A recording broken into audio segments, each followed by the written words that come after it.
ఉన్న బంగారాన్ని విడిపించి ఆ రోజు ఆన్లైన్ రేటుకే మేము కొంటాం. Sharma gold company. ప్రముఖ జ్యోతిష వాస్తు పండితులు మంత్ర సూర్యనారాయణ శర్మ గారు ఉన్నారు, వారితో మాట్లాడదాం. నమస్కారం గురుగారు.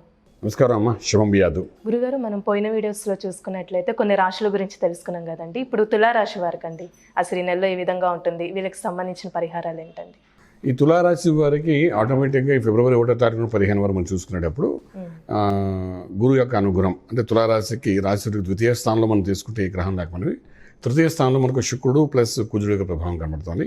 చతుర్థంలోని బుధాదిత్యం కనబడుతుంది, బుధుడు రవి కలిసి ఉన్నారు.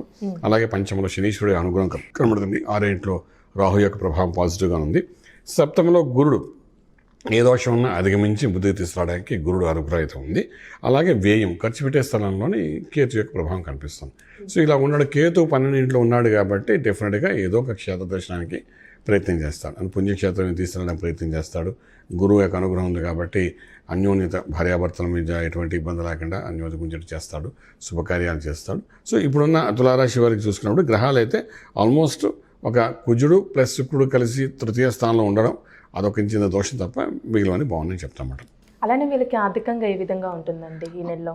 ఎస్, ఆర్థిక బలం దగ్గరకు వచ్చినప్పుడు ఏంటంటే రాజ్యాధిపతి అయిన రవి ఇక్కడ తృతీయంలో విక్రమస్థానంలో రాహుతో బుధుడితో కలిసి ఉన్నాడు. బుధాదిత్యం అంటే ఒక వ్యాపారం అనే ఆలోచనతో, అంటే ఉద్యోగం చేసేవాళ్ళు ఐటీ అనుకోండి, సాఫ్ట్వేర్ అనుకోండి, బ్యాంకింగ్ సెక్టర్ అనుకోండి, అదేవిధంగా మనకు సెంట్రల్ గవర్నమెంట్ అనుకోండి, స్టేట్ గవర్నమెంట్లో పనిచేసేవాళ్ళు అనుకోండి, పబ్లిక్ సెక్టర్లో వీళ్ళు అవి కాకుండా ఎడిషనల్గా ఏదైనా వ్యాపారం అనే ఆలోచనతో కానీ ఇంకేదైనా ధైర్యం చేసి చేయాలనుకుంటే సెకండ్ ఇన్కమ్ కింద చేయాలనుకుంటే ఆ ప్రయత్నాలు కావాల్సినవన్నీ శ్రీకారం చుట్టచ్చు వాళ్ళు చేస్తే మంచి లాభదాయకంగా ఉంటుందన్నమాట. ఫర్ ఎగ్జాంపుల్ మనం ఇప్పుడు మనం గవర్నమెంట్ జాబ్లో వర్క్ చేస్తుంటాం, మన పేరు మీద కాకుండా మనం చేయాలన్న భావన మన ఇంట్లో ఆడవాళ్ళు చేస్తున్నాం, బ్రదర్స్ అయితే ఏదైనా ఇన్వెస్ట్మెంట్ ప్లాన్ చేయాలనుకుంటే చేసి ఆ ఇన్కమ్ కూడా మనకు వచ్చేటట్టు చూసుకోగలిగితే అలాంటివన్నీ బాగా బెనిఫిషియల్ ఉంటాయి.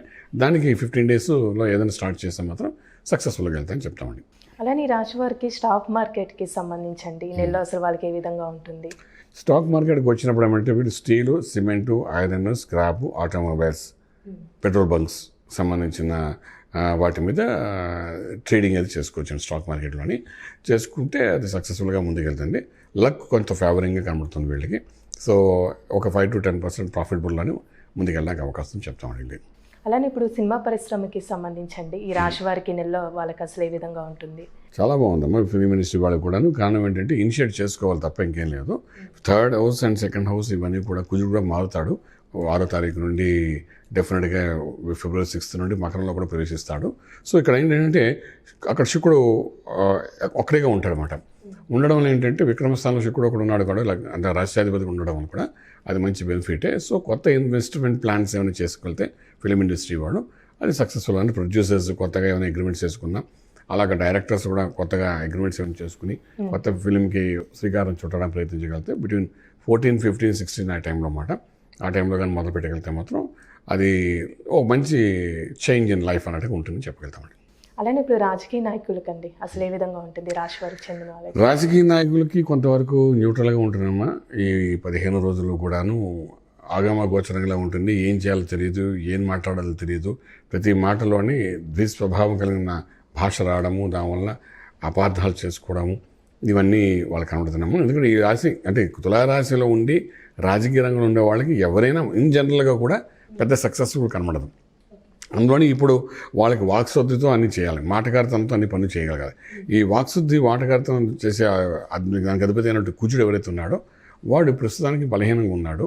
సో డెఫినెట్గా ఏదో ఆవేశంగా మాట్లాడతారు, దానిలో తప్పు దొరుకుతుంది, మాట పడడం జరుగుతుంది, ఇలాంటివన్నీ జరుగుతాయి. కాబట్టి కొంచెం న్యూట్రల్ ఉండగలిగితే బాగుంటుంది చెప్తాను. అలానే ఇప్పుడు వివాహ ప్రయత్నాలు చేస్తున్న వాళ్ళకి కానీ వైఫ్ అండ్ హస్బెండ్ రిలేషన్షిప్ అనేది ఏ విధంగా ఉంటుందండి? వైఫ్ అండ్ హస్బెండ్ రిలేషన్ చాలా బాగుంటుందమ్మా. ఎందుకంటే గురువు యొక్క అనుగ్రహం ఉంది కాబట్టి, 7వ ఇంట్లో మేషరాశిలో గురువు ఉన్నాడు కాబట్టి రిలేషన్ మళ్ళీ కాంక్రీట్గా అవుతుంది. Out of court face settlements అవుతాయి. కొంతమందికి కోర్టు వరకు వెళ్తారు, ఎవరో మ్యూచువల్ అండర్స్టాండింగ్ మీద వాళ్ళిద్దరు కలిసిపోవడం జరుగుతుంది, పెద్దవాళ్ళు కలపడం జరుగుతుంది, గొడవల నుండి కలపడం జరుగుతుంది.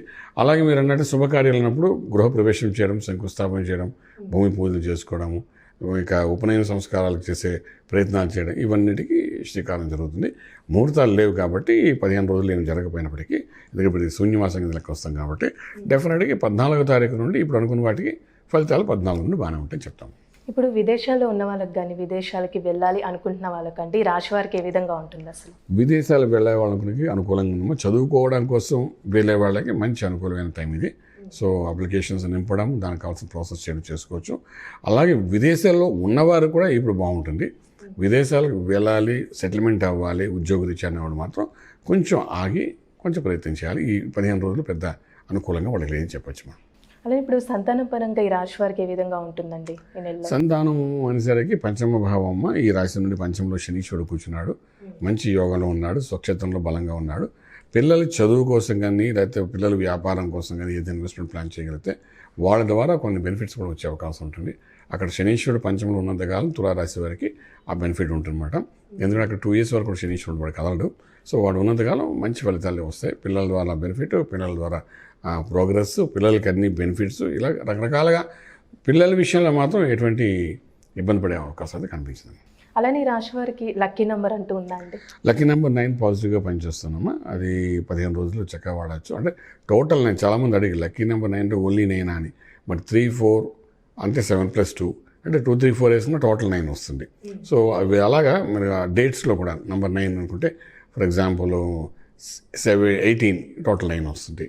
Single date 9th of February వేసుకోండి. సో ఈ 15 రోజుల్లో మనకు కనబడేది ఏంటంటే ఒక 9th February కనబడుతుంది. సో 9th February అని వీళ్ళకి మంచి పాజిటివ్గా పనిచేస్తుంది చెప్తామట.